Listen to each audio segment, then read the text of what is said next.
From a cubicle at Initech, it's the IGN Digigods. Please welcome two men who know what PC load letter means, Wade Major and Mark Kaiser.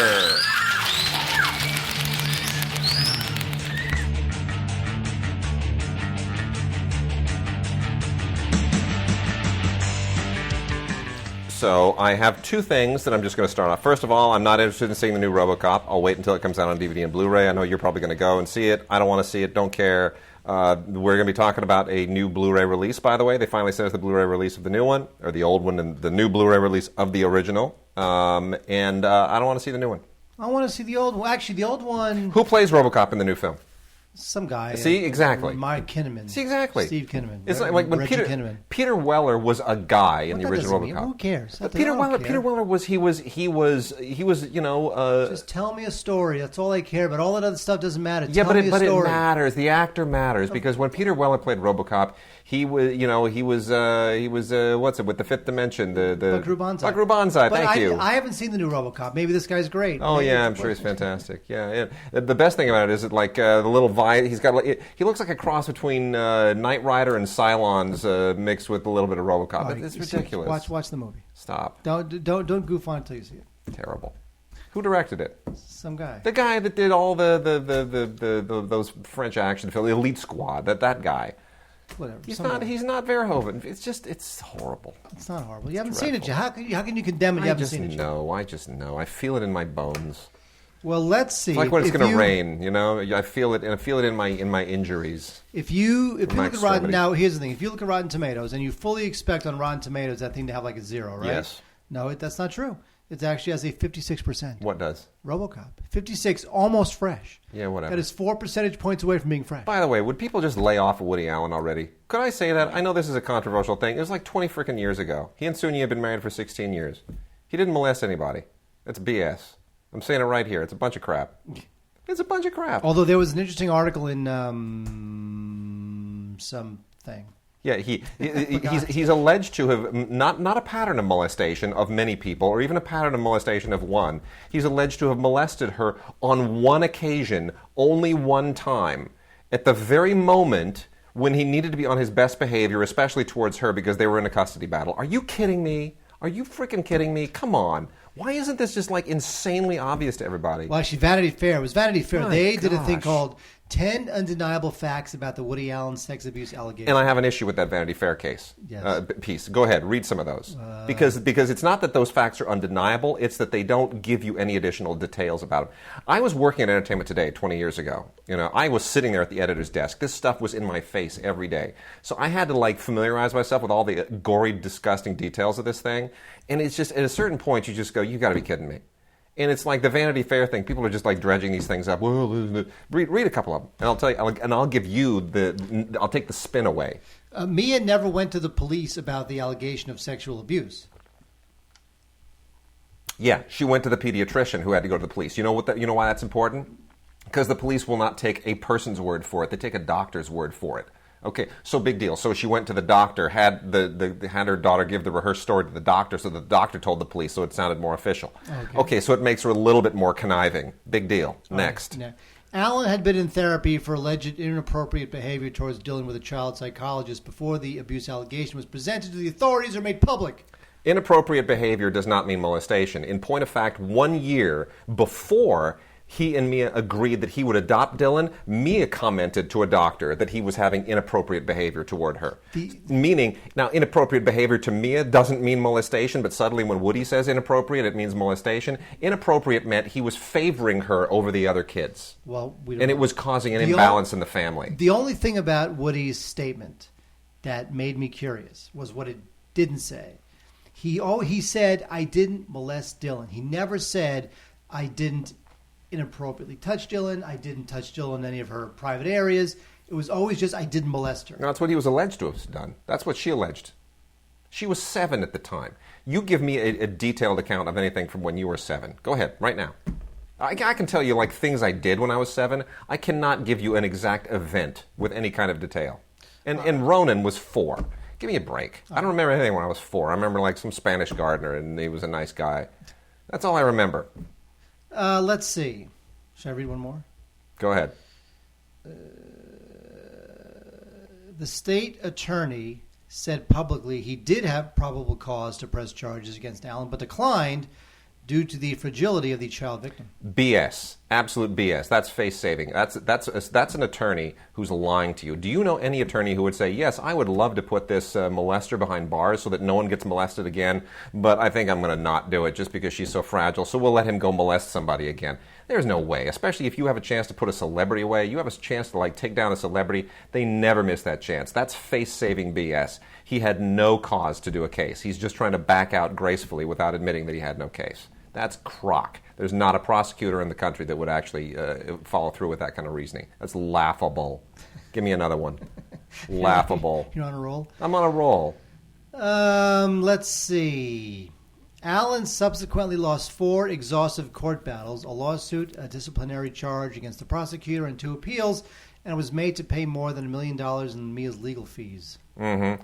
Judge Wilk is the one responsible for all that. Look up Judge Wilk. And who died in 2004 or 5 or something like that. Judge Wilk was certifiable lunatic. The guy was known for not just over sentencing, but for going off the books. He violated the law with impunity, and actually, he's a guy that took down Bob Guccione. He loved to knock down the rich and the famous. He had a portrait of Che Guevara on his office wall. Are you kidding me? A guy with Che Guevara on his office wall is supposed to tell me, spare me. Really, truly spare me. He's one of those lunatic New York State judges. Not the least bit interested. Honestly, the whole thing is it's so psychotic. It's just such a psychotic thing. And it wouldn't have actually come up again if Mia weren't just she were tweeting during the Golden Globes because she's just like a bitter wretch. Get over it. They're showing a clip from your movie. Who cares? Enjoy it. I wonder if they had to get her permission to show that clip. They did. They did. They had to get her permission? Yeah, so why absolutely. Why would she get permission? It's Weedy, Robert Weedy, who did the Woody Allen documentary. That was what he wrote. He was afraid she might not give permission. They had an alternate cut of the montage ready because they didn't expect Mia to give her permission for any of her clips. And she did. And they were surprised. And they're like, great. And then she goes tweeting all that crap during the Golden Globes. Because that was the trap. That was the trap. I mean, if that doesn't tell you that this woman... I mean, dude, the Valentine... You know the Valentine, right? I do not. You don't know about all this? You're about to tell me. Oh my gosh, you didn't follow this? The Valentine's Day, after all this stuff completely hit the fan, which would have been 93, Valentine's Day 1993, she sent Woody a Valentine, which was a picture of the family, with little scissors stuck into the hearts of every single one of the children, and then in the middle of her heart was a giant dagger, and a picture of Sun Yi taped around the handle of the dagger. That's like serial killer behavior. Are you kidding me? She's boiling his bunny. That's exactly. That's crazy stuff. I mean, look, I'm not saying Woody is perfectly well adjusted. I'm just saying he's not a criminal. These people need to take this crap private again. They're trying to... That's the one. There it is. Isn't that insane? Are you kidding me? The New York Daily News. Are you kidding me? If you do a Google for Mia Farrow Valentine's Day card... The New York Daily News has a shot of it. It was on 60 Minutes Overtime. Psychotic.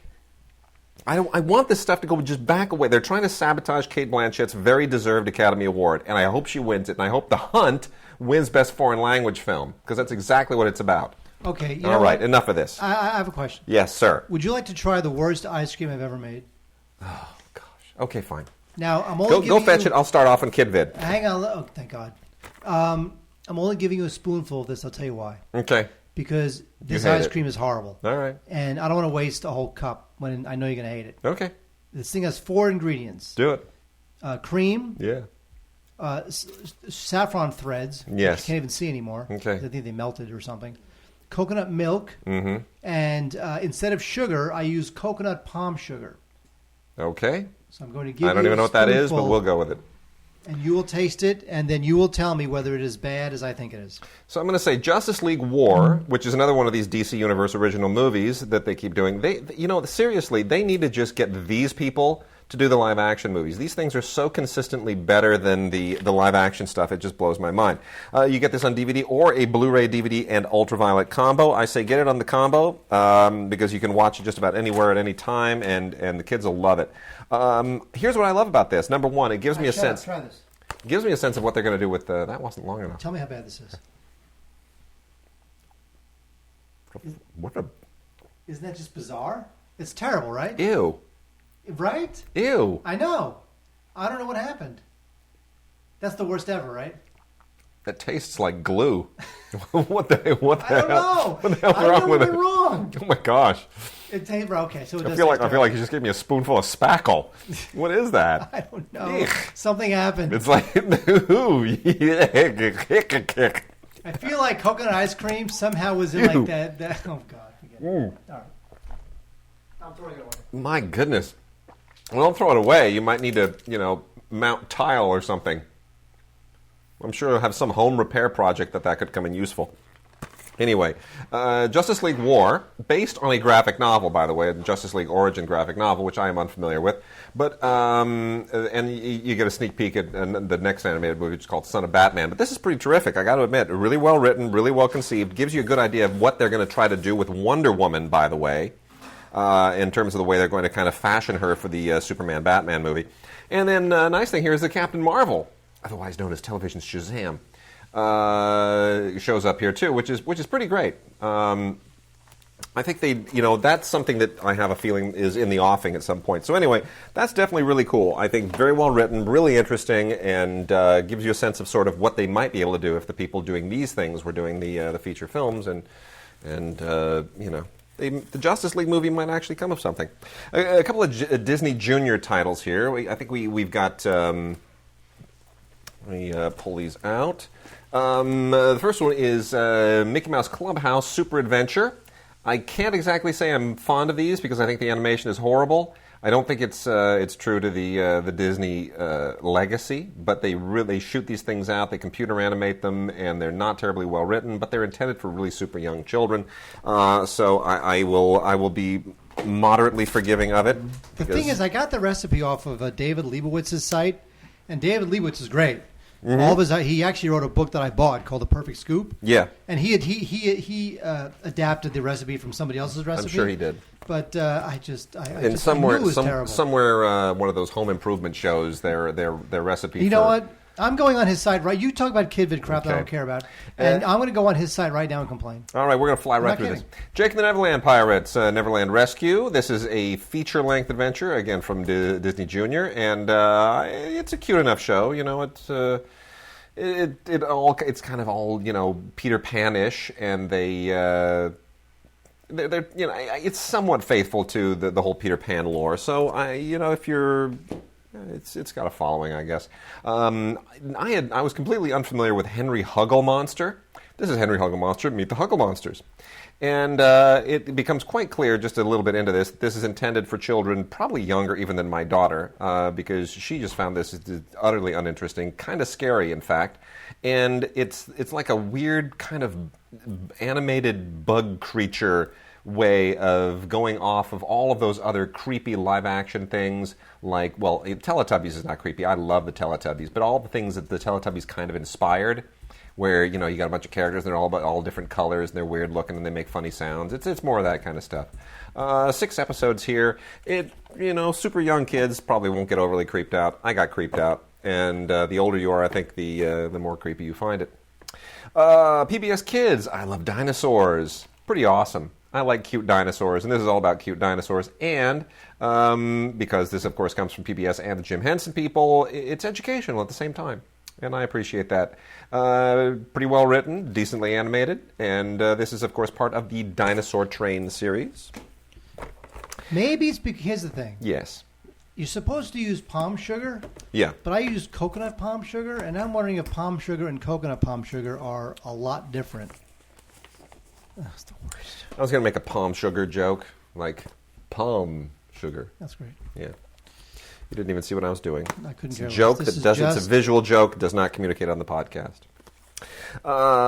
Littlest Pet Shop. This is a Walmart exclusive. Comes with a really stupid little tiny Zoe Trent collector's pack toy and trading card thing inside. And I really don't see the point of this. My daughter didn't particularly enjoy it either. Paid no attention to it whatsoever. So this is from Shout Kids. Maybe your kids like this kind of animation. She really doesn't. In point of fact, today, while she was eating, I showed her a little bit of the Powerpuff Girls. Nothing. No reaction whatsoever. This is the look on her face watching Powerpuff Girls. Well, she was looking at you. And then you know what I switched to? I switched to a Gilligan's Island rerun. She started laughing. I saw... That's my daughter. The genes passed on. She know loves Gilligan's Island. I know which Gilligan's Island you watch because I was flipping the channels today, and I saw the Gilligan's Island where the butterfly collector comes to the island. That's Is that the what you're one. watching? That's the I one. watched the same one, and then you know what? I watched it for like 5 gosh. minutes, and you know what I realized? What? Gilligan's Island, not funny. Oh, so Not funny. Not funny. We see because you don't have our genes. Not She funny. was laughing. I was laughing hysterically. It was funny when I was 13, not funny. Oh anymore. my gosh, Nope. it's still so Sorry, funny. not funny. It's the best. It's the best. Absolutely the best. Look, tell me you don't love this line. When Thurston Howell walks in, and he says, "Oh, I must say, you look like $1 million. Would you like to try for two?" Not Come funny. on. Not You funny. look like $1 million. Would you like to try for two? Not funny. Come on, it's great. Not funny. Oh, it's the best. It's the best. Not That's funny. great writing. Not funny. So good. Some great compositions in there, too. There's like a shot of Gilligan the skipper. Kidding? It's beautiful. It's like David Lean. The SpongeBob SquarePants, Patrick SquarePants. This is from SpongeBob and Friends. See, they cross out SpongeBob. It's Patrick SquarePants. Do you see? How can coconut palm sugar taste that much different from regular palm sugar? I don't understand. Anyway, this is basically just a bunch more episodes of SpongeBob SquarePants, Big Pink Loser, Secret Box, Karate Star, Big Sister Sam, Dunces and Dragons, a lot of fun stuff. You're not a fan, but I realize that nothing I say is going to dissuade people from loving it endlessly. Some superhero stuff, additional superhero stuff. Wolverine versus Sabretooth. From the Marvel Knights series in one of the little eco packages. You know what? This is done more in the comic book style, so you have the proper costumes and the whole thing. And this is from Shout through their contract with the Marvel Knights stuff, as opposed to the Wolverine and Sabretooth deal from the movie, which featured Liev Schreiber as Sabretooth. You remember that, right? In the last Wolverine Origins movie. Yes. Yeah, that was pretty vicious, right? This is not bad, actually. It's not bad. And this, of course, is an endless, brother against brother grudge match that's been done in the comics for ages and ages.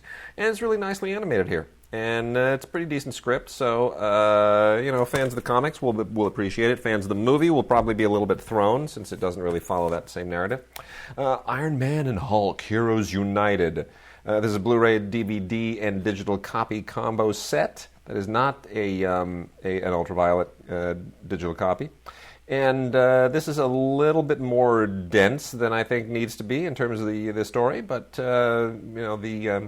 the whole idea of this Zax creature, which is like, it's a whole, he's like, he eats energy, seems a little bit contrived, but that said, I guess if you're into the characters, it's not going to matter so much. And then the Batman Brave and the Bold, the first season, is on Blu-ray. Not such a fan of this. The animation I find a little bit stiff, a little bit clunky, and but it skews a little bit younger, so that's out there. And let's see, getting through the rest of this as quickly as possible so we can get on to things that will not make Mark absolutely furious. Tickety Top, the unstoppable, unpoppable bubble. Right? Done. Come on. It's for little tiny kids. My Little Pony, which is a cute classic movie collection, includes The Princess Promenade, Dancing in the Clouds, The Runaway Rainbow, and Friends Are Never Far Away. I thought my daughter might respond to this. She doesn't even seem to really understand what a pony is yet. But this one we will hang on to. I'm sure she will completely vibe to it at some point. And let's see, Sesame Street, Be a Good Sport.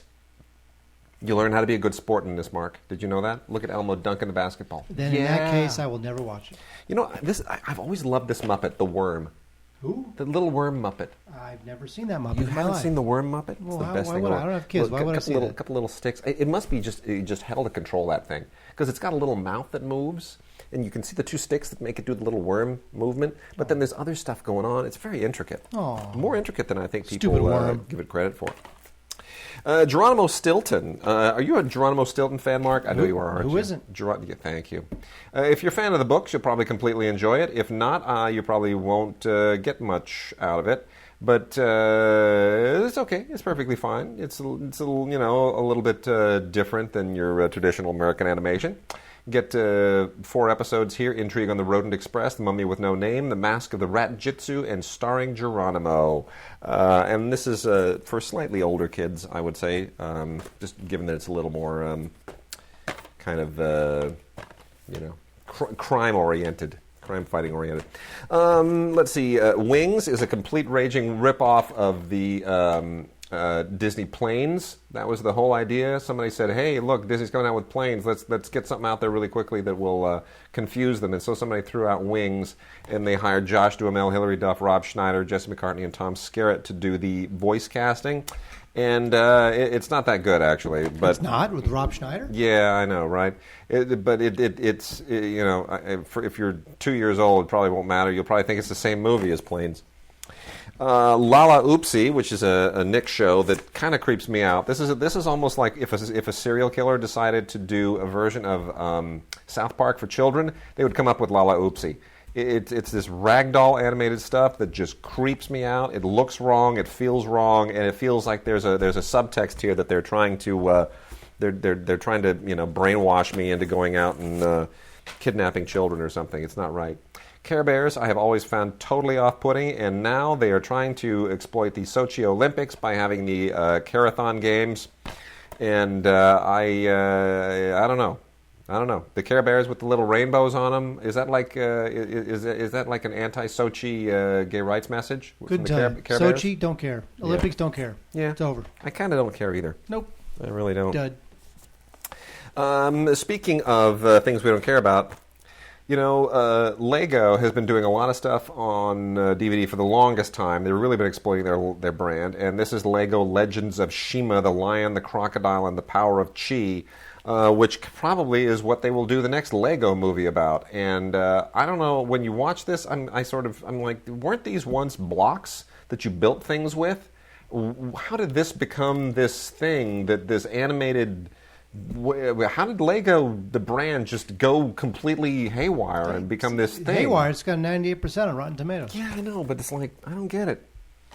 I just don't. I don't understand. I went to Toys R Us the other day, and there's like 19 aisles of branded Lego kits. You really? Imagine that. Yeah, it's just... why come out with a Lego movie? It's just a big commercial for Legos. It kind of is. That's all it is. And then wrapping things out, Jakers, PBS Kids, which I know is one of Mark's favorite. Mark loves the Jakers because he's all about barnyard animals. Mark grew up around barnyard animals, didn't you? Yeah, see? Mm-hmm. You got the Adventures of Piggly-Winks, Wish Upon a Story, Legends of Rolu, and Rock Around the Barn. And basically it's just all CGI animated barnyard animal stories, and Mark relates to that because he's all about the pigs and the slop and ducks and cows, and there you go. These are okay. They're kind of they're cute-ish, but there has been better stuff over the years. Again, this skew's very, very young and is mostly, stories about, it's like Aesop's Fable stuff. There's a message to every single one of these. And then, very lastly, another Barney disc, Storytime with Barney. Another Angelina Ballerina disc, On with the Show, and another My Little Pony. We covered the My Little Pony already. Never mind that. The Kumba. Blu-ray 3D and Blu-ray and DVD combo for Kumba. Now, Kumba is another one of these deals from Triggerfish, released by Millennium, and they all they're basically doing is they're pillaging the what's the animated thing with the Chris Rock as the zebra deal? The Madagascar. Madagascar. It's just a Madagascar ripoff. So, there's no reason to watch this unless you kind of feel like you just want to fool your children into thinking there's another Madagascar movie. Then you not. You throw on Kumba. And that's exactly what that does. But, Jake T. Austin, Steve Buscemi, Lawrence Fishburne, Anna Sophia Robb, and Liam Neeson do the voices. So, it's decent voice casting. Sure. I mean, Liam Neeson, right? Liam Neeson's. Who the most surprising action hero right ever. I mean, who thought that, Liam Neeson, Rob Roy, Oscar nominated. You didn't get my joke. Liam Neeson's? Liam Neeson. You never seen that sketch, the Key and Peele sketch, Liam Neeson's? Key and Peele, is that a thing? Oh my gosh, Key and Peele, the two Comedy Central black guys that do the sketch comedy thing. Oh, that's great. They're like the American version of Little Britain. That's great. You come on, we've talked about Key and Peele. You've never seen Key and Peele. That's correct. Oh my gosh, dude, look up. Just do this. Yes. Look up Liam Neeson's Key and Peele, Peele. Look it up. Go get it. I want you to watch it and enjoy it. And in the and while you're doing that, I'm just going to get us started on new movies. How about that? Just look that up. So first thing I'm going to mention is an animated thing, which dovetails perfectly well from our family stuff, Freebirds.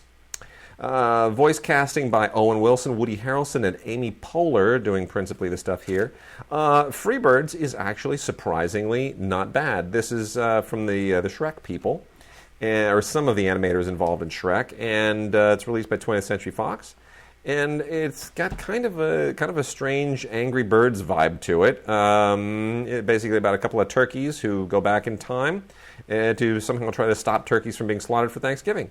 I thought it was perfectly charming, very clever, and surprisingly really, really good, and really should have been a theatrical release. I don't know why it wasn't.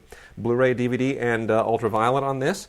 You even get a few extras. Nothing particularly noteworthy. It's just a music video and some featurette stuff, but I thought it was quite shockingly fun. Did you find it?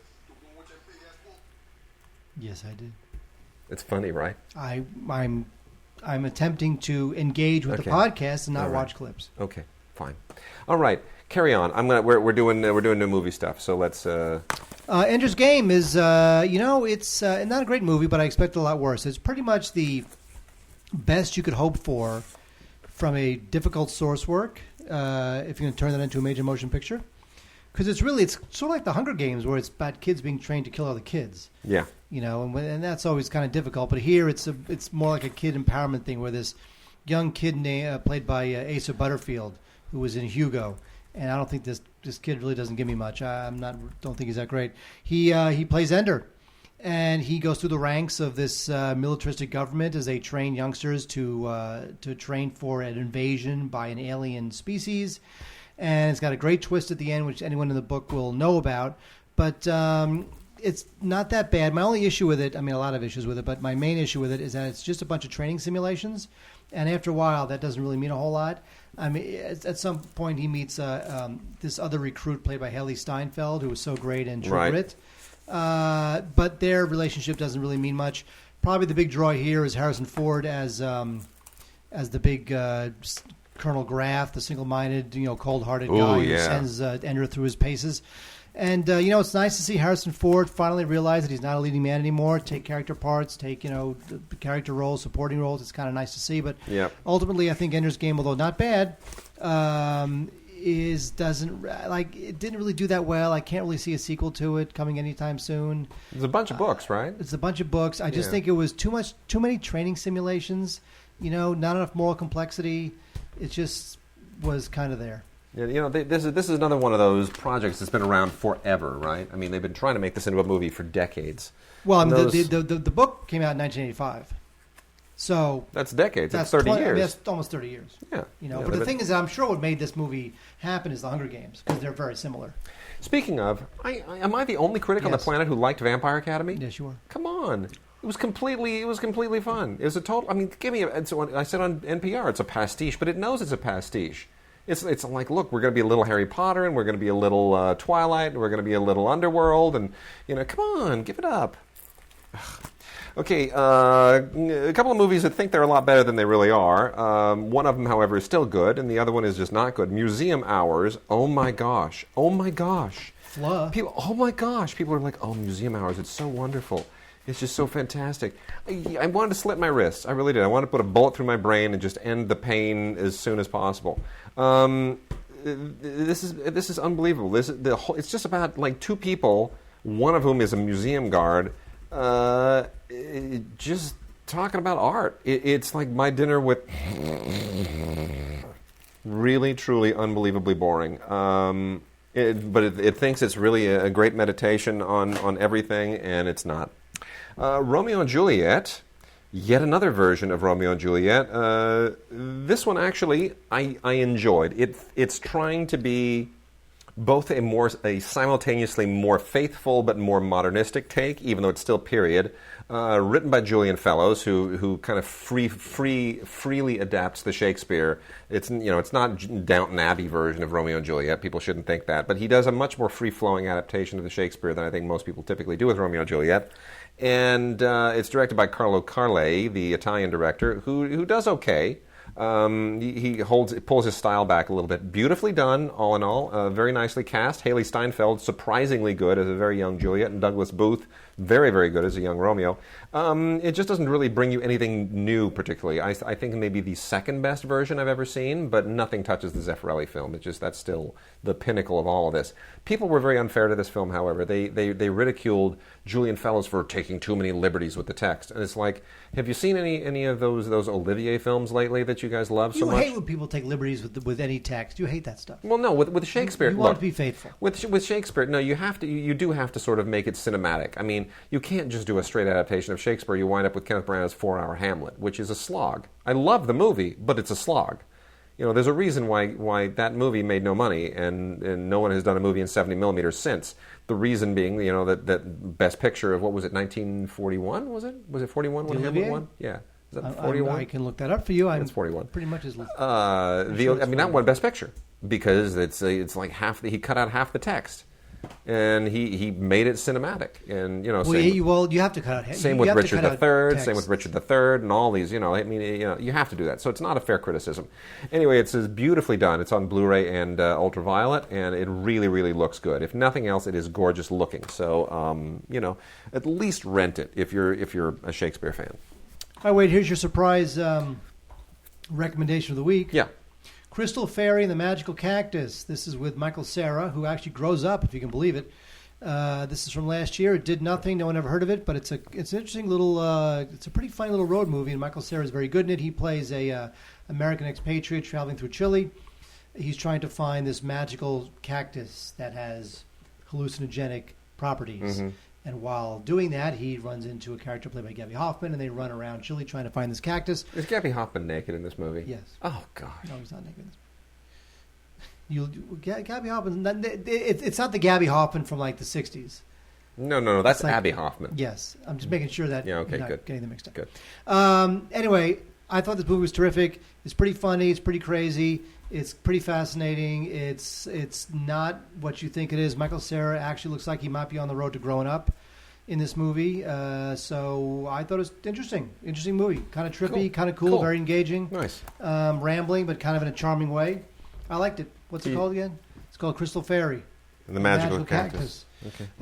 Billy Bob Thornton attempted to make a comeback in the movie Jane Mansfield's Car. I didn't think this was bad. I think people were a little harsh on this. I'm a big fan of Billy Bob. I thought this was okay. I like Billy Bob. It was fine. I mean, it's not. It was very safe, but it was nicely acted, and it was pleasant to watch. I wouldn't want to own it necessarily, but it's worth watching. Really? Yeah, it's worth watching. I don't know. I just was not a big fan of this. But anyway, Wade just gave us his opinion, so here's about mine. It's on Blu-ray. I mean, Robert Duvall always. That's the thing. Robert Duvall is in anything, I'll watch it. Really, I will. Now we need to talk about All Is Lost. Yeah. Because Robert Redford was screwed out of a Oscar nomination. He probably came in sixth. He did, probably. Seriously. So J.C. Chandor, whose last film, Margin Call, had lots and lots of words. Now he switches it up with All Is Lost, right. A movie that has very few words. Yeah, and it's great. I thought this movie was just terrific. It's very similar to Gravity in the sense that there's very little dialogue. Robert Redford holds the screen. Very few actors can pull that off. True, because he is Robert. He is just a living icon. He is, as he lets because he hasn't really acted a lot, and he's in his 70s now. Mm-hmm. So the fact that he would let his weathered, beaten, older face just be right there on the screen. Here's what I'm going to say about All Is Lost, because it took a little bit of heat, I think, unfairly in the wake of Gravity, because it's kind of the same deal, right? They're both movies about people who are stranded and they need to somehow get rescued. One of them's in orbit, one of them's lost at sea, the whole deal, right? And people are kind of drawing comparisons between the two, and yes, Gravity is the more impressive film. It's also the more expensive film. Gravity is like 10 times more expensive than this. What Chandor does here without CGI, just with cameras in the interior of a very controlled set of a boat, I mean, that's all on a stage, folks. They didn't really go out to sea in most of that. There's a lot of sea stuff, yes, but otherwise it's tank work, and it's on a set with a lot of controlled water tanks pouring water into the boat. I mean, it's superb filmmaking, and it's incredible planning. And Redford is great, but here's the thing that I point people to, and if you're going to differentiate between these two movies. Gravity got released in China. You know that, right? Is that a surprise? Because, in Gravity, and this gives... Is there a Chinese space station? Well, that's the whole thing. Like trying to save the world? Yes, because, the Russians caused all this mess, and then the American crap all blew up, and they've got to make their way to the Chinese craft in order for her to get home. It's the lifeboat. The Chinese save the day, right? I mean, tell me that wasn't calculated to, get to sell tickets in China. In All Is Lost, do you remember how this movie starts?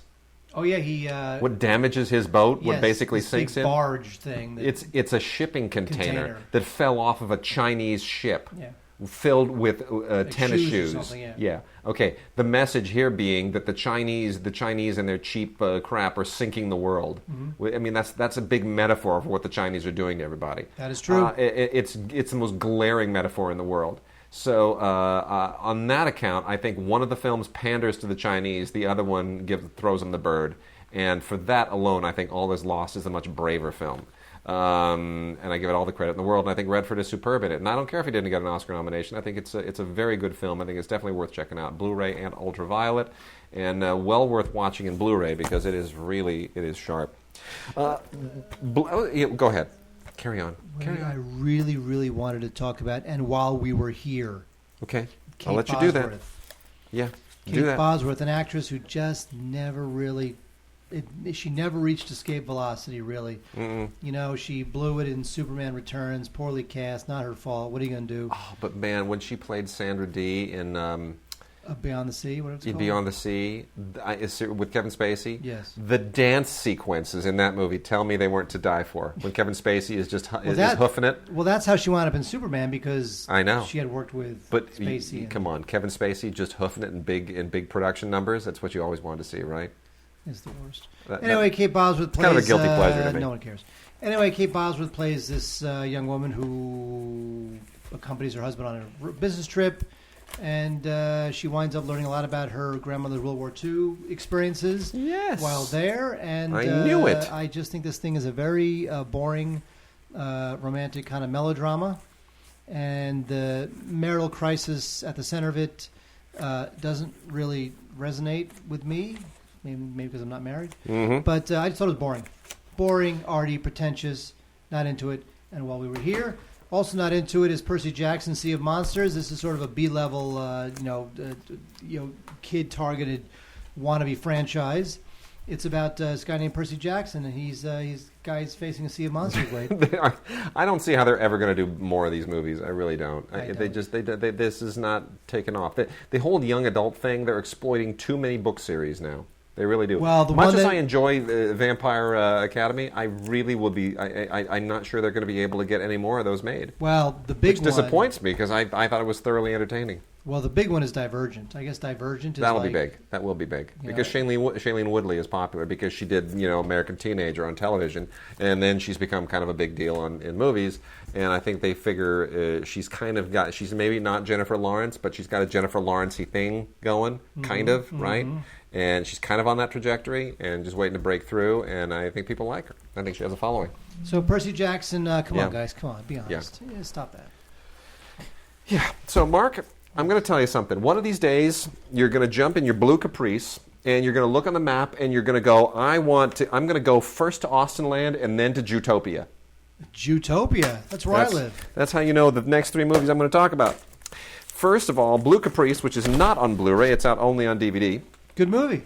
Good movie, but it tanked, and the critics were horribly cruel to it. I know. This is the story of the DC Snipers with a stunning performance by Isaiah Washington as the sniper, John Muhammad, and Taquan Richmond as the kid Lee Harvey Oswald. No, Lee Malvo or whatever it was. Lee Malvo. Who that he kind of took in under his arm, sort of a semi-adopted kid, and from the Caribbean, and turned him into a monster. And the movie is very austere.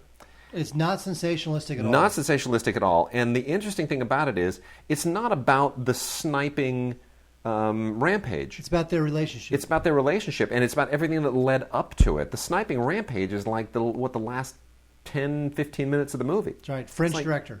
Yeah, I mean, it's really a fascinating approach to the subject matter, and most people just didn't even, No, they wanted people screaming in the streets. Yeah, as they the did. Sniper They really did. They didn't want something. They that wanted was, that telescopic sight shot. Yeah. Where he's like looking for someone to shoot. Yeah, they didn't want something that was much more character intense and really incredibly well done. So Alexander Moore is the director, does a fine job, will do other great work, I'm sure. Took a very interesting approach to this. Tim Blake Nelson is particularly good in this. Haven't seen him in ages, and I thought he was really, really good.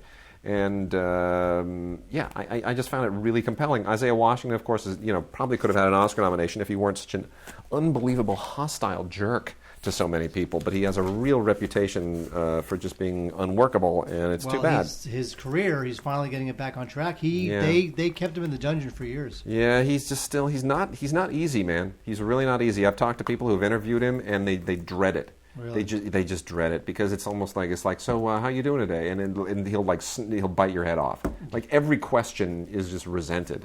He's got to kind of take a chill pill because he's a really talented actor. I mean, he's an amazing actor, and maybe it's that intensity that feeds the performance. So maybe that's what you have to live with. I'm not sure what being a jerk is getting him career-wise. It's getting him nowhere.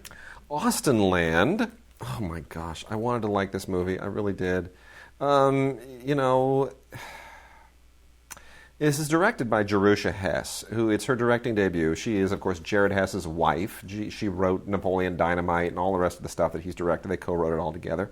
And this is her directing debut, and it is produced by Stephanie Meyer, who did the Twilight movies, of course, wrote the Twilight novels. And it's supposed to be their kind of, girl power moment. And I got to tell you, it feels kind of clunky. Kerry Russell is this woman who's obsessed with Jane Austen, and it's all about her looking for love in this bizarre fantasy theme park experience called Austenland, where you get to pretend that you're a character from an Austen novel, and that's awesome. It doesn't quite rise to that flight of fancy feeling. It never feels absurd enough. It never feels romantic enough. It just feels kind of austere, and it does have that kind of Napoleon Dynamite vibe to it, but that's not the vibe that it needs. Kerry Russell is lovely, and Jennifer Coolidge is just desperately needed comic relief, as she always is. But everything else just kind of feels turgid and stillborn, and it's kind of too bad, because if you love Jane Austen, go watch an Austen movie instead. Zootopia is an absolutely appalling movie. I don't find it racist like a lot of people did. I just find it appallingly stupid. You didn't see this, did you? I did not. Oh my gosh. I live it every day. This was a big play in Los Angeles. Do you remember this? I mean, this was maybe 10, 12 years ago or something. This thing was a gigantic hit in West Hollywood for forever. It was. I mean, this must be one of the longest running plays in Los Angeles. It must be like second to Phantom of the Opera or something, or Les Mis. I don't know. But it just played forever. And I remember people were like, "Oh, you got to see Zootopia. It's so hilarious. You'll be speaking Yiddish when you walk out." And I was like, "What? Yawn. Are you serious? Like with the letters from Autopia at Disneyland? I don't get it. What's the deal?" Anyway, it's just a dreadful movie. It must have been a better play. Ivan Sergei, who's an okay actor sometimes. He was in Charmed, and he was also on that Jack and Jill series at one part. You remember that, Jack and Jill? Oh yeah. How do you know all these shows? I don't know. I got crap in my head. I was just crap in your head, all right. No, anyway, he's a guy who loves Jewish women, but he's not Jewish himself. And then he has to convince his lifelong Jewish friend to teach him how to act like a Jewish guy, so that he can capture the woman of his dreams, who is Jennifer Love Hewitt, who's this adorable little Jewish girl who's got the cutest little Jew beak. Oh, isn't that funny? A little Jew beak. Oh, that's such a funny joke. A hardy har. It's a dreadful movie. But it was a hot play. So I guess if you're a Jennifer Love Hewitt fan, maybe there might be a reason to see it. But good grief, it just made me want to scream. Jennifer Love Hewitt, delicious.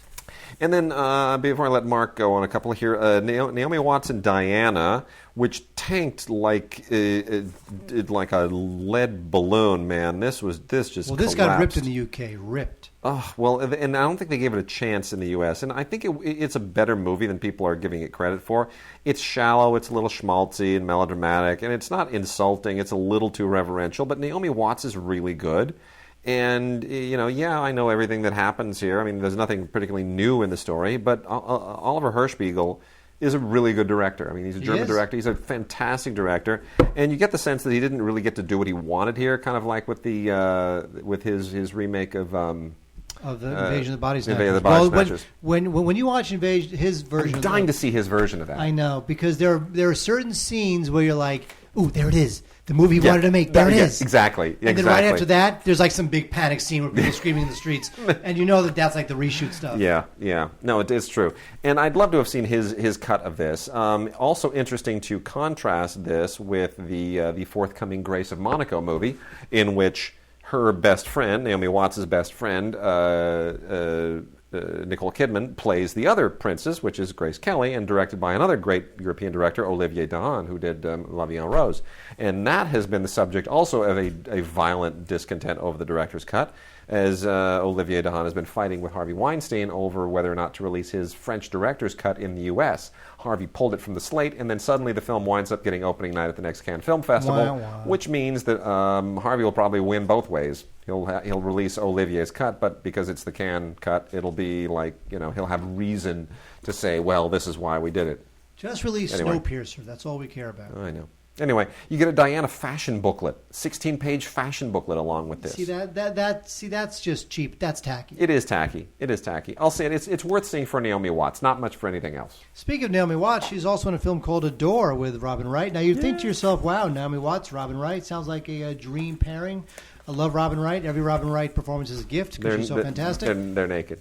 And they're naked in it. But this thing is just preposterous. It takes place in the seaside town, and Watts and Wright are longtime friends. However, their friendship reaches a crossroads when they each become sexually involved with the other's son. Wade. Okay. That sounds like one for Mother's Day. Let's hang on to that one. Seriously, throw that on for the whole family. So this thing is just a ridiculous soap opera. It looks nice. It's a beautiful seaside town wherever they shot it, but it's just silly. It just has no depth and no feeling. It's like a twisted Harlequin novel. Mm-hmm, yes. Not into Adore at all. This thing is just silly. Also silly is a movie that knows it's silly and doesn't mind that it's silly and owns its silliness. So that's why you should rent Escape Plan with Stallone and Schwarzenegger. This thing thinks it's from the 80s. It wants to be from the 80s. And damn it, I'm going to pretend it's from the 80s. Because it's got Stallone and Schwarzenegger doing all sorts of crazy fisticuff stuff as they try to escape the super secret high-tech facility called the Tomb, where they've been imprisoned wrongly. Yeah. Come on, Stallone, Schwarzenegger. Okay. Together again for the first time. They were both in the in the last two films. Huh? The Indestructibles. The Expendables. The Expendables. Thank you. The Adventurer: The Curse of the Midas Box is a movie that probably could have done decently if they'd have released it theatrically. I think kind of a mistake that they didn't. But this comes from the people at Image, and they're not exactly in the business these days of doing theatrical releases. I suspect this was a conscious decision because they're making a really big push for this thing on DVD and Blu-ray. This is the Blu-ray I have in my hands. And it's based on a book by G.P. Taylor, author I'm utterly unfamiliar with. But the idea here is this is kind of like if you were to take, let's say you're to take Robert Louis Stevenson's Kidnapped, variation on it, and do it as a steampunk version of the Chronicles of Narnia. This is what it would look like. Basically about a kid, his parents disappear, his brother disappears, and suddenly he finds himself drawn into this magical journey, which is, straight out of Jules Verne, and by way of, the Narnia films. And it's not bad. I mean, you can tell in terms of production value, there's a lot of money in it, but they also cut some corners in a few places. But still, even though the whole mythology of it is completely indecipherable, and it almost goes from the sublime to the ridiculous at a certain point. Decent cast: Michael Sheen, Lena Headey, Sam Neill as supporting characters, and I got to tell you, this Aneurin Barnard, really good, really good. Ian Grufford, whose name I always mutilate because I'm sure there's some weird Welsh pronunciation for it, also really good. So, it's not a great movie, but certainly better than a lot of these other, young adult things that are just dreadfully horrible most of the time. And then Two Jacks is a Bernard Rose film based on a Leo Tolstoy story. And it's so interesting to me because Bernard Rose, this is the guy who started by doing Candyman. I mean, he was a horror director initially, and then suddenly he's doing stuff like Immortal Beloved and Anna Karenina, and suddenly he thinks he's, David Lean, and he's making all these historical films, and and yet he's not. And yet he's not, but he aspires to better than what he really is capable of doing, and I respect that. I mean, I respect the fact that he wants to do really interesting work, and he's not doing, crappy horror films. He's not doing what people want him to do, and Two Jacks is not as good as it should be. Partly because Danny Huston is in it, and Danny Huston just fouls everything that he touches. But why do we hate him so much?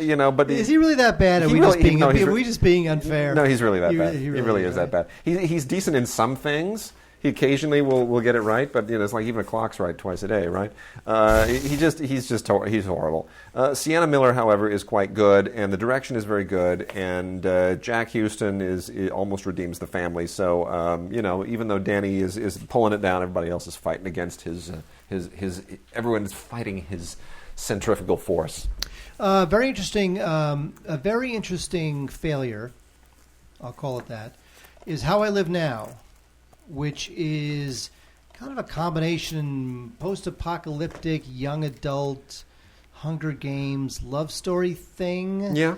Saoirse Ronan stars another great Welsh name. Yes, stars as a teenager who's living in this post-apocalyptic world, and she's American, and she agrees to stay with some friends in the UK, this like cousin's house, and and then she winds up getting caught up in not only a romance, but sort of like this sub-Hunger Games thing where she winds up befriending a hawk trainer. Because when young girls fall in love, it's usually with a hawk trainer. Yes, it's always with a hawk trainer. But what I kind of liked about this is that it is an interesting environment that they're in that, yes, it's kind of young adult, and yes, it's kind of a stupid romance, but they kind of take the relationship more seriously than I thought, and I kind of thought that the whole post-apocalyptic setting was felt a little unique to me. I mean, as speculative fiction goes, I think you can do a lot worse than How I Live Now, but I think it's one of those films where it's good enough where you think it should have been better.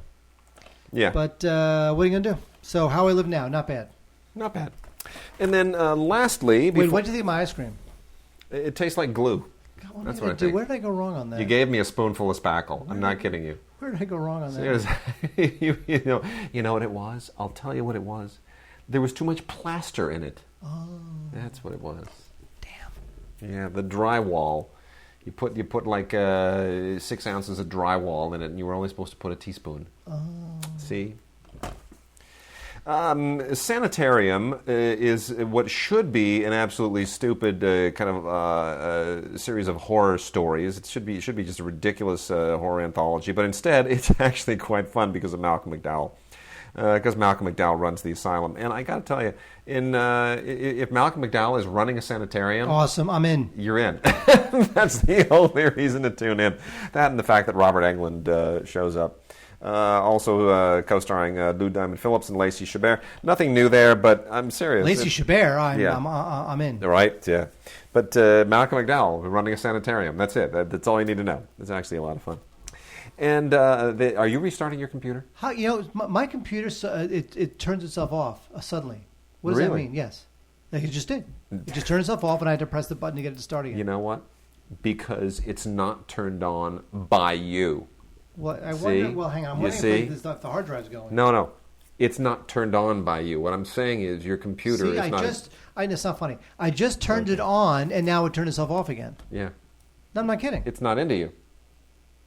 He's really not into you. And speaking of, that brings us to a subject of a couple of films. It's not Gay History Month. It's Black History Month. But I got a couple of gay-themed titles, so definitely worth talking about here. Bridegroom from Virgil, really, really, really good documentary actually, about two young gay guys who have a 6-year relationship in Los Angeles, and then it stops. And some of you may know this story. One of them accidentally died.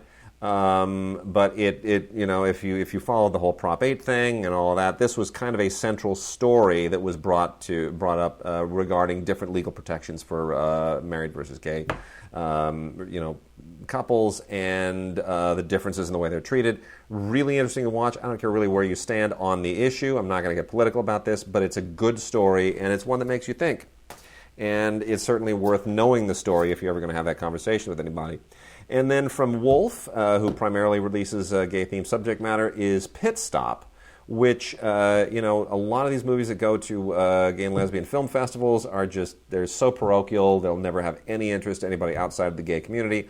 This is one of those that is very, very different. And this has definitely got a crossover feel to it, very well directed by Yen Tan, who also wrote it along with David Lowery. And I think it's good to watch because it's just a really, really good acting workshop. And it all takes place in Texas and was a big deal at Sundance, and deservedly so. And you should definitely check it out. Good, real solid indie vibe to that one. And then lastly, Mark, what are you doing? Why are you kissing your computer? Well, because it's rebooting now for the third time. I see. It keeps turning itself off. That's Now, does that mean the hard drive's dying or something? It probably means you guys need to go into therapy. Huh? No, I don't know what that is. Do a Google search on it. Well, I would if my computer would turn on. It just did it again. It just turned itself off. It's time to go to the Genius Bar. Ask for their family therapist specialist. Lastly, I would love to say more about the 3D Blu-ray of Marvel's Thor: The Dark World, but they didn't send us the 3D Blu-ray. In fact, we have this ongoing problem with Marvel because they're so busy counting their billions of shekels that they cannot be bothered to actually send a commercial product to anybody, much less the actual 3D product. So this is what they sent us, Mark. This is what we got. This is our Thor product. Oh, it's a Blu-ray in a paper envelope. In a paper envelope. So, no packaging, no nothing. It's just the regular Blu-ray, not the 3D Blu-ray. And this is exactly what they did to us with Iron Man 3, which is just grossly insulting. But they do this to everybody. So, if any of our listeners have occasion to let Marvel know what they think of their cheapskatedness, because they are literally the only... we deal with distributors who release very few DVDs, and they see fit to be able to send us product to be able to talk about it to our audience. Marvel can't be bothered because they're just cheap beyond all comprehension. So, let them know what you think, because they really are shortchanging us, and they're making it very, very hard to give you a proper review of this stuff. But anyway, that said, I will say I enjoyed the sequel. I thought it was good. So did I. Not as good as the first one, but better than I would think better than it should have been. Better than it should have been. By the way, I went to the premiere to that. Oh, you did? It was a huge premiere. One of the biggest premiere I've ever been to. I obviously missed that one because I'm taking care of a baby. But huge premiere. Yeah. And it was good. Well, good. They closed down Hollywood Boulevard because it was at the horrible the horrible El Capitan Theater. Oh yes. And there was a party afterwards, which meant I got to get my free food on, and no one loves that better than me. Go, Mark. We got a few. We're going to wrap the show out with some classic films. Robocop. Now, was this Robocop better than the Criterion Robocop? Oh, jeez. Because there's a Criterion Robocop. Yes, I know, which is really good. And this is the unrated director's cut. It is the same cut that you got on Criterion, which was not previously available in the 20th Century Fox release. I got it. The MGM. MGM and 20th are not the same company. The previously was MGM. Now it's 20th. I gotta tell you, I would hold on just for the extras. I would hold on to the. I'd hold on to the Criterion. I'd keep it, but you got to get this as well, because it's Blu-ray, right? And it completely remastered, tons of new bonus features in here, which include, it includes all this anniversary stuff, and it's all really, really good, and it's really entertaining, and it's worth watching everything in here, especially the storyboard segment that includes a commentary with Phil Tippett, who did all the animation in the film. Stop motion. The stop motion animation. Ladies and gentlemen. Yeah, pre-CGI, right? And it still looks really, really good. I mean, it's just everything about this movie is so much fun. I'll buy that for $1.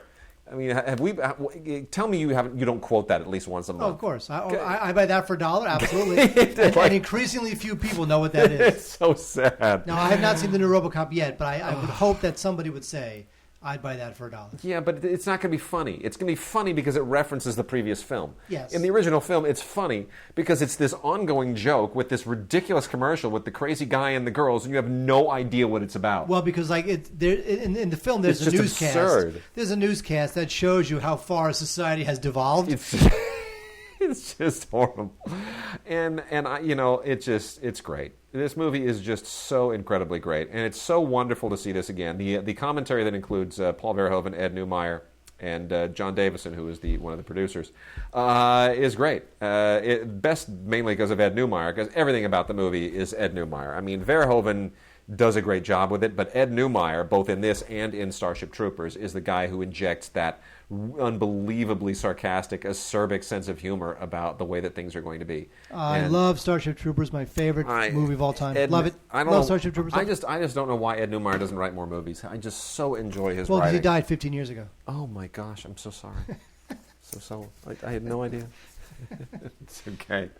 Anyway, and then the Jungle Book, Diamond Edition. Of course, all the old Disney animated classics are coming out steadily in these Diamond Editions, Blu-ray, DVD, digital copy, non-ultraviolet digital copy sets. And, a lot of people have issues because they've tweaked the sound and tweaked the picture, and yes, it's all kind of cleaned up and restored and yada, yada, yada, and the sound is unbelievable. But I'm sorry, it looks incredibly great. And it's about as, the movie deserves to look great. It doesn't do a dishonor to the animation or anything at all. It's just fabulous. And tons of bonus features here, most of them primarily for kids, but it's worth it. And my daughter found the thing a little bit peculiar. I don't think she knows quite what to make of the animals yet, but, I only showed her fragments of it, so she'd see dancing bears and monkeys and things. But she'll get into it. It just really looks gorgeous. Wade, you want to hear something controversial? Sure, go ahead. You do not think I would say? Controverse me. There's a new Blu-ray of Chicago out, the Oscar-winning Best Picture. Ah. And Chicago? Yeah. Loved it. See, I didn't like it. I did. Loved it. Didn't like it. Loved it. I love the story Yeah. about, this celebrity, crime, No, celebrity murder on trial. Love the songs. I even love Richard Gere, kind of controversial. He's hardly a singer. I don't disagree with any of that. I just hate the direction. Well, I know. He's kind of annoying. Rob Marshall just blows. I just He think is. He's unbelievably untalented. Everything is over-edited. I know. And I'll give you that. Because his next film after that was the, not the geisha thing. Yes. No, It what was the the geisha next? thing, wasn't it? Yes. Terrible. It was dreadful. No, it was the, what was it? It was the, see, I would love to find out, but my my your computer. computer's not Well, turning on. yes. Well, all No, right. he did another film after that Wade is going to find out what the name is. Anyway, Chicago, this Blu-ray looks fantastic. If you've got the DVD, get rid of it. No, it was Memories of a Geisha. That's what we did. And then he did 9. That was at 9. Yeah, 9 was worst. 2009. Memories of a Geisha is 2005. The The worst. best thing, when I saw Members of a Geisha, I actually had to see that opening day. I saw that with Ray Green, who, our friend who did Schlock. And the best thing about that screening was that like half an hour in, 2 women behind us got into a fight, got into a horrible altercation because one of them kept kicking the back of the other woman's chair, and it went from being like, ow, wow, and then screaming, and then there was this tussling in the aisle, and then ushers run in, and we turned around, and for like 15 minutes, we were consumed with this altercation and this assault that was taking place in the theater. It was so much better than the movie. And then we turned around, and there's Gong Li playing a Japanese again, and I was depressed. Well, 9 was just the most over decadent, over edited, over everything. And Into the Woods ever. is going to be dreadful. Oh God. Anyway, but Chicago loved it. I admit it. Yep, go get this new Blu-ray. In fact, Wade, you're giving this to me. Nope. What? Nope. You don't even like this movie. Nope. It never gives me anything good. No. Into the Sixth Happiness is a movie that I'm going to bet that Mark has never seen. Huh? I'm going to bet Mark never saw Inn of the Sixth Happiness with Ingrid Bergman. Is that the sequel to Inn of the Fifth Happiness? Oh, stop. Giggles. You know what? Here's the thing. It's totally dated. It's based on an Alan Burgess novel called The Small Woman. You watch this and it does not. It's got that whole Pearl S. Buck kind of feel to it, right? You know, Western style melodrama set in some kind of Chinese period film, but yet, you know, it somehow works. There's a certain kind of vibe to it. If you can get over the fact that Kurt Jurgens plays a Chinese man, which I know is a real stretch, you can actually enjoy this. But again, totally dated, but somehow still has kind of a cool vintage Hollywood vibe to it. And Robert Donat also shows up in the movie. Robert Donat? Yes, exactly. Isn't terribly good. Directed by Mark Robson, who was one of those golden era, you know, workman-like guys who did sort of second-tier epics. And then lastly, we will go out on the new Rocky Heavyweight collection, which really didn't need to be released. This includes the new remaster of the original Rocky that isn't any really better than the previous one. This includes Rocky 1, 2, 3, 4, 5, and Rocky Balboa. These have all been released previously on Blu-ray, and they look exactly the same. I don't really know any reason why you should get this, other than the fact it's a more slimline case, but it's got a ton of bonus features, a lot of it not previously on any of the others, and all of it is still kind of very reverential. Let me see. Yeah. I like it. It's Rocky. You know what? Rocky, all-time classic. Rocky 2, pretty good. Rocky 3 and 4, terrible. Rocky 5, they tried. You didn't like Rocky 4? No.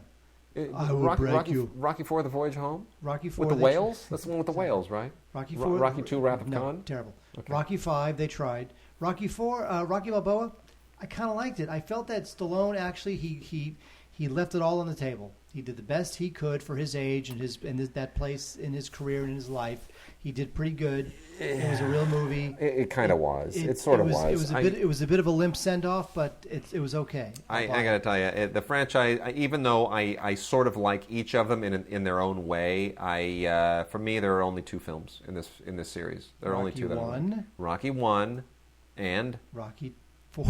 3. Come on, Mr. T. Clubber Lang. Hey, look, Dave, don't look at me. I pitched a show with Mr. T. I spent a whole week with Mr. T driving Eye of around the LA. Tiger, man.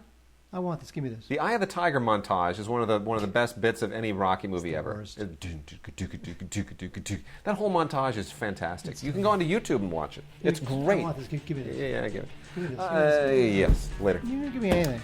All right, that's it. The show is over, and we're finally catching up on our backlog. So you should start sending us listener mail again. We've been getting little bits of listener mail trickling in. Send us listener mail. Send us Vox boxes. We want to get back on track with the Vox boxes for 2014. So send us your Vox boxes. Try not to make them too long, but by all means send them in to gods@digigods.com, gods@digigods.com. All your emails, all your Vox boxes, all your hate mail. Especially the hate mail. Especially the hate mail. We love hate mail. And with that, we are done, and we will see you guys next week.